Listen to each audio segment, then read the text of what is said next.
Is there a difference between reasons and purpose? Reasons and purpose. Yeah. Care to explain? Okay. Now, if I explain, I think I will stay. What do you mean by reasons? So reasons, like reasons are what defines your actions. Okay. Purpose is what defines your reasons. Now you're confused.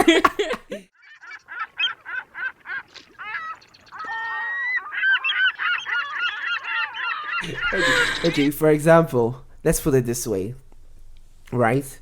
The reason I'm a doctor today is because I went to school, I studied, I had to do a bunch of exams and I passed, and I went for interview and I got the job and I became a doctor. Those are the reasons.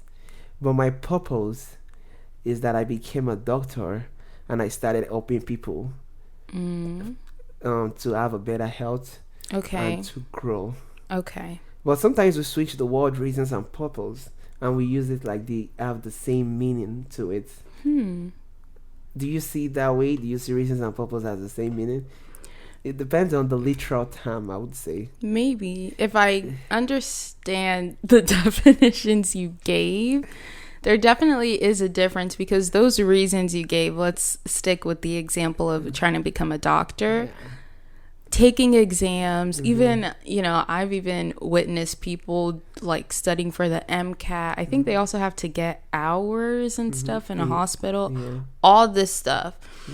They spend a long time in school. It's a lot of money. It's a lot of stress. It's a lot of time. Those reasons, I don't know. I feel like the purpose you mentioned is what helps people stick to those reasons. Okay. You know what I mean? Yeah. So if someone is just going to, if someone's purpose of trying to become a doctor is just, something superficial, like just making a lot of money, those reasons are like the means to which they're I don't even know. I understand what you're saying. Yeah. It's like their motivation. Their motivation Yeah. is external. Yeah, it's external. So they won't be able to really stick with those hard but necessary things that they need to do in order to be a doctor. They might get through it.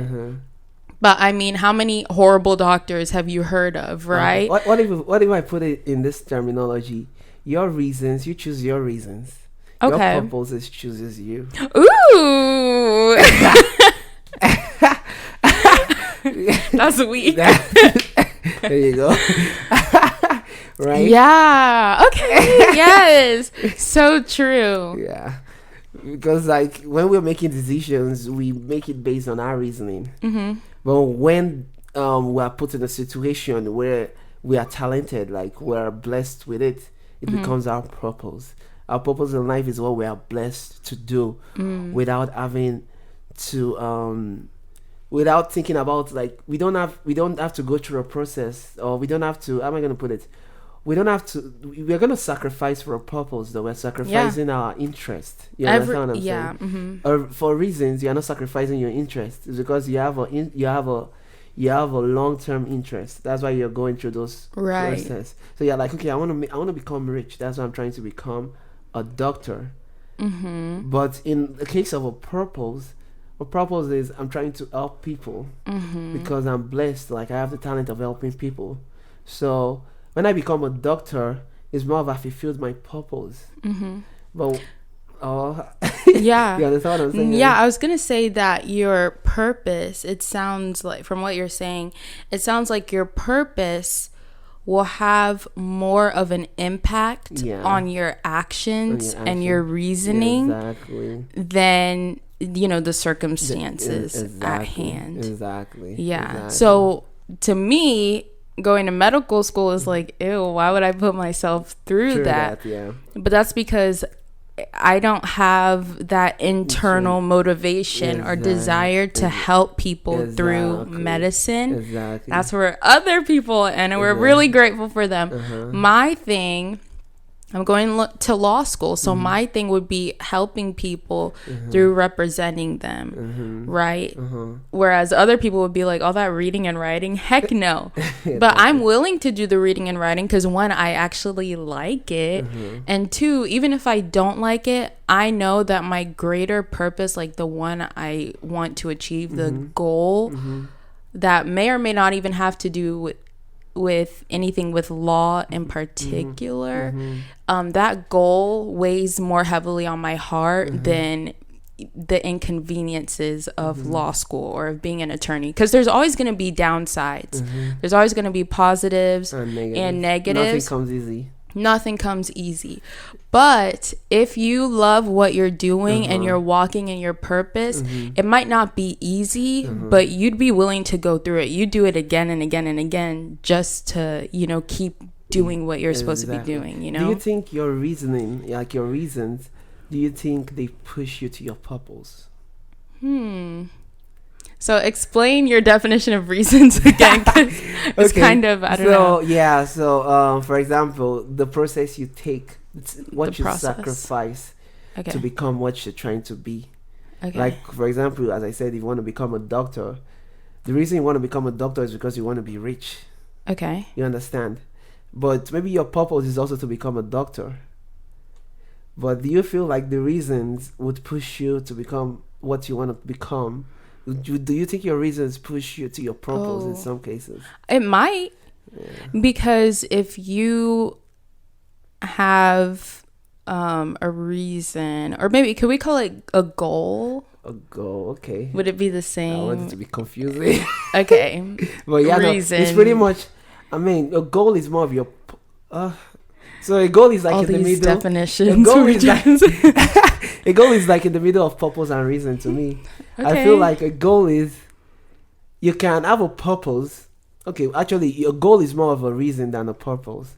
Because as I said, a goal, if you look at the definition of a goal is what you're aiming towards, aiming to become, which is like, you have a reason for that goal. You understand? Okay. But a purpose... So reason is motivation. It's motivation. And motivation is a goal. Okay. Okay, motivation is not a goal, but reason is motivation, as you said. Okay, so can we say motivation? Because reason, I don't know. For some reason, I'm thinking of... For some reason. It's not cooking. You use the word reason that you can't think of. Oh my god. Yeah. Okay, what was your question? Okay. Yes, okay. I think so. Okay, there you go. So we're still talking about doctors, I guess, as an example. Someone wants to become rich and they might not know how, but they just know they want to be rich. Exactly. In an ethical way, by the way. Yeah, because there are two ways of getting rich. There are many ways. There are many ways? Tell me. There are many ways. Not all of them are pure. Okay. Okay, you heard that? She doesn't want to say the ways. So that people can learn. Okay, scamming. Okay. Backbiting. Throwing people under the bus. Okay. Ritualist. Yeah, true. I think when it comes to backbiting and what's the name, throwing people under the bus, that's more of like depending on the position you find yourself. You understand what I'm saying? Okay. So, for example, if you are just a regular... If you backbite against your friend, that doesn't guarantee you to become, for them to promote you. No, I'm talking about like situations wherein you could get rich if you sabotage or backbite. Exactly, yeah, I'm talking about that. Okay. That other stuff is another conversation. Another conversation. Yeah. What was I saying? You said ritualist. Okay, yeah. There's just a lot. You already know. You should know. Except you are underage. Exactly. Which you shouldn't be watching the podcast if you are. Yeah, I guess. Okay. But what was I saying?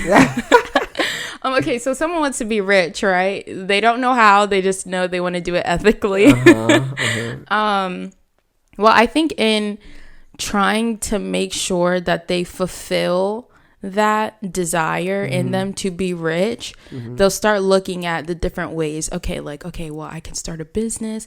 Okay, well, but if I start a business, should I sell products? Should I do a service? Should I do, what certifications do I need if I decide to do this, that, or the third? Or, if they're like, oh, well, lawyers make a lot of money, but what kind of lawyers? Okay, family lawyers, they might make money, but not really. Or, business, corporate lawyers, they might make this much. Eventually, I think they'll stumble upon something where it's like, oh, wow, like this kind of doctor makes a lot of money. Okay, let me see what that entails. How much school do I need to do? What kind of classes do I need to take? Kind of like, I feel like you're educating people because like, just as you said, you're talking about branches of lawyers. Yeah. And she also mentioned branches of doctors because I realized that when people are talking about a specific what am I going to call it? Specific concentration. Like we all look at it as just one thing and being able to do everything under that one thing. And it's not the case. And it's not the case. It's just like IT, for instance. Yeah. Under IT, we have like different branches. A lot of branches. So if you say you're an IT person, you can be an IT person, but you might never necessarily be a programmer. Right. You understand? You might be an IT person, but you might never be into like media stuff, editing videos and stuff like that. So this is going to open a lot of people's eyes that the lawyer, because when they say lawyer, usually my mindset is like if you're a lawyer, you can work as a lawyer, maybe all the stuff you work about. As long as you're a lawyer, you can always work in all those branches. Nope, you can't. Yeah. So this is actually a really good. Oh wait, okay. I don't even know where to go. So, okay, I think I finished my point, though, where your reasons can lead you to your purpose because you'll start kind of looking at how to fulfill that desire. And then eventually you'll stumble upon what you like. Now, let's get into something. Okay, that's going to be for another episode. So, yeah, I agree also that your reasons takes you to your purpose in some cases and even in most cases because... I feel like if you have a reason to become something, when you try to do it, as you keep trying, if you are realizing that you're not making it, like you're not able to do it, then that's not your purpose. You understand? So, for example, you're trying to become a doctor, right? And you're trying all your efforts, and you keep failing the class, and it's just not working. So that means like when that reason that because you want to become rich, but you're still not gonna get to that point of becoming a doctor. But then I have a question. Okay. Sorry. But so then when do you know, because you hear people's success stories and they're always like, don't give up, never give up. If Michael Jordan or who else, LeBron James or whoever had given up, they wouldn't be who they are. And you were talking about, trying to be a doctor and it's not working. Well, how do you know when it's just not working, it's not for you versus when you need to keep going and it just looks tough right now? Okay.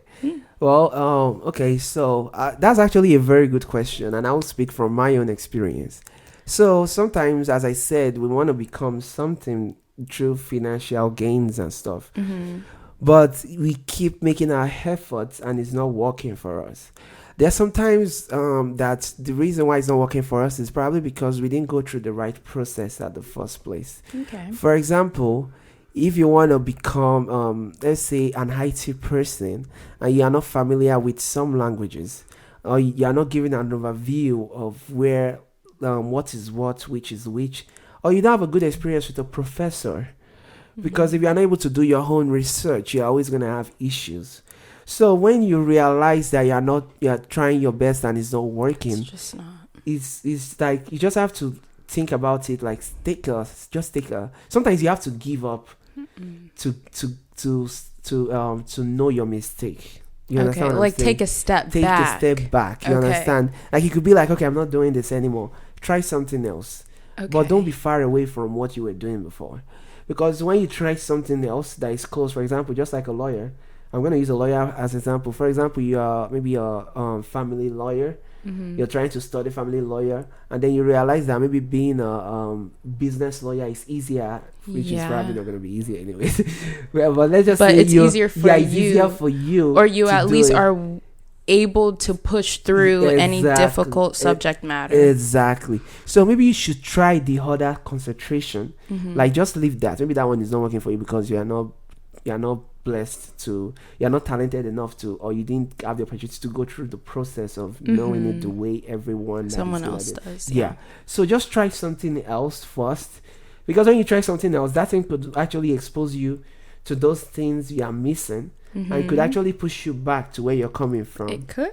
Because I'm saying this out of experience. So you sometimes you have to let go to have more, to gain more room. Sometimes you have to get rid of stuff to have more room. Okay. You understand what I'm saying? So that you can have more time to assimilate. Yeah. To learn. And that's when in that case, but if in that case, like, you're more of, at least you tried. Yeah. But the time you want to give up is when you keep realizing that this is not for you. Right. Like, you keep trying, like you're trying, when you already know that you've tried your best, when you've tried your most, because we all know when we are trying our best. Yeah, when you've hit the limit. Exactly. Like, I've done everything. Exactly. That's the only time you give up. Okay. But I wouldn't say you should even completely give up. You understand? Okay. There is always a way. It just takes time. And there's always things you could learn from the things that you failed at, And talk to people. Talk to people, because, like, everyone, I believe, goes through the same experience, just in different situation or different ways. Yeah. Because, for example, the issue you're having in that class, someone might have had the issue before. Maybe the person even dropped out of the class and the person is back there. So the person might be able to help you in that case. Yeah. Or maybe the person is even having another issue in a different class also. Yeah. So you guys will be like, oh man, I'm having issues, but you are so good in this class. And then the person will be like, I'm having issues in this class, and you are so good in that class. Yeah. So it gives you that kind of mindset that, wait, if this person can really make it and is getting whatever in this class, that was stopping you from getting it. That's why I say you have to, like, speak to people. Motivation. Yeah, for motivation, because they are the one that can help you to realize your mistake. Because if I write an essay today, I wouldn't easily say all my mistakes. You understand? But if someone writes an essay and gives it to me, I'll point out all the person's mistake and correct it, and it's gonna be perfect. But if I write my own essay, I'm never gonna see my mistake, because you're too close to it. And sometimes we read it. We read what doesn't exist. I don't know if you've ever been in that situation where you are reading stuff that you just skip some things. You skip your mistakes. Right. You don't realize that you make literally happens. It happens a lot. You're like, then maybe you submitted it and everything, and you not feel it, and you not go back. Yes. And you're not like, oh, so this was my dumb mistake. Then you feel stupid. You look back. That's why you have to talk to people so that they can show you your mistakes. People are good at pointing out mistakes. Like, I will point out all your mistake, all your errors, but I can't point out all my mistake because to me, I might feel like I'm the perfect nigger out there. You understand what I'm saying? Yeah. So that's why you have to always, like, talk to people. If you talk to people, then they can motivate you, they can show you, and you should always be willing to sacrifice. You should always be willing to learn and be humble. You understand? Yourself. And some people, you talk to some people, they will discourage you. Like, some people will give you some behavior that you're gonna hate. You have to pick and choose wisely who you decide. I think it's called, like, a wise counsel, basically. Who is gonna be your wise counsel in your life? Exactly. You need to pick and choose very, very carefully, because some people, they're smiling to your face. Yeah. Oh my God, I love you. Oh my God. Love you, boo. Like, love you, girl. But the second you turn your back, they hate. They have the worst thing. So that kind of person will give you horrible advice. Exactly. Guys that, oh no, like, you should totally drop out of that program. It's not for you. But do you know what's funny too? People like liars. That too. Yeah, people like that too could actually advise you, right? Well, that's if God is like, oh heck no, like, you're not leading this child astray. They can do. God can turn their. As I usually say, one thing about your enemies is they tend to push you forward.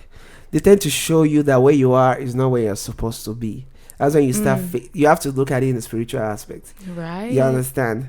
So the spiritual aspect is your enemy are your reminder that you still haven't fulfilled your purpose. Right. You understand what I'm saying? Yeah. Which goes back to the purpose. Yes. So they can always like, don't look at your enemies that they don't want you to move forward. No, they don't want you to move forward. That's the fact. That's the simple fact. They don't want you to God move forward. God is able to turn it around. Yeah, but they also to make it work for your good. serve as a reminder of you that it's time to move forward. Like they tell you, they show you hatred, they show you like they hate you and stuff. Sometimes they might even, that's why they say your worst friend can be your worst. I mean, your best friend. Can be that's your what I'm worst saying. enemy. The people, not because let's face it. I think there's a saying that, I forgot how the proverb goes, but it's basically like if someone has an enemy, it's in their house or something like that. Some of our worst enemies don't come to us looking like our worst enemies. Exactly. They come to us looking like our best friends. Even the devil disguises himself as an angel of light. I appreciate my enemies that show me that they are my enemies. Exactly.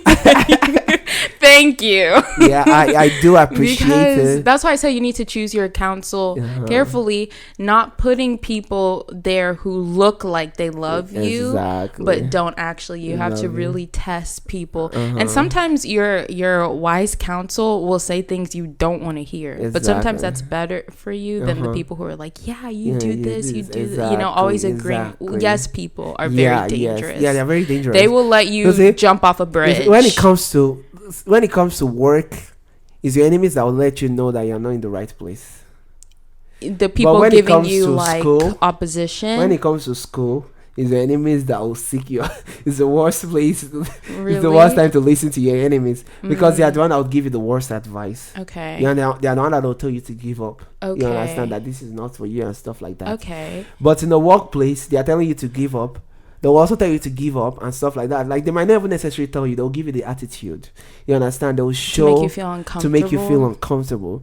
Well, in that case, they are just letting you know that workplace is not for you. You understand? Look at the spiritual aspect. They are letting you know that you have a better. So that's when you start working that. Okay, I want to become better. Okay. They make you realize that you should not just, because most times we are relaxed. Yeah. We humans. Yeah. We get to that point where we're just like whatever. We are so relaxed. Yeah. But it shouldn't complacent. be. Yeah. So. Yeah, your enemies shows you that you've not fulfilled your purpose. Yeah, you need to work harder. Exactly. Exactly. So yeah, and yeah, I guess that's it. That's right? it. That's it. And as you all know, her name is Deborah. You can follow her on Instagram at Deborah. I don't have it. Yeah, she doesn't have an Instagram, so good luck to you. Should I make one? Comment down below. All right, thank you guys for watching, and don't forget to like and comment, subscribe, share with a friend, share with your mom, share with your dad, your brother, your sister, your neighbor, your coworker, share with everybody. Also share, most importantly, with your enemies. Yes. And we'll timestamp it. Yeah. Send them to the exact timestamp where we're talking about enemies. Just let them learn something. Exactly. We're here to share and learn and love. Period. All right. Okay. So that's Bye. it. Bye.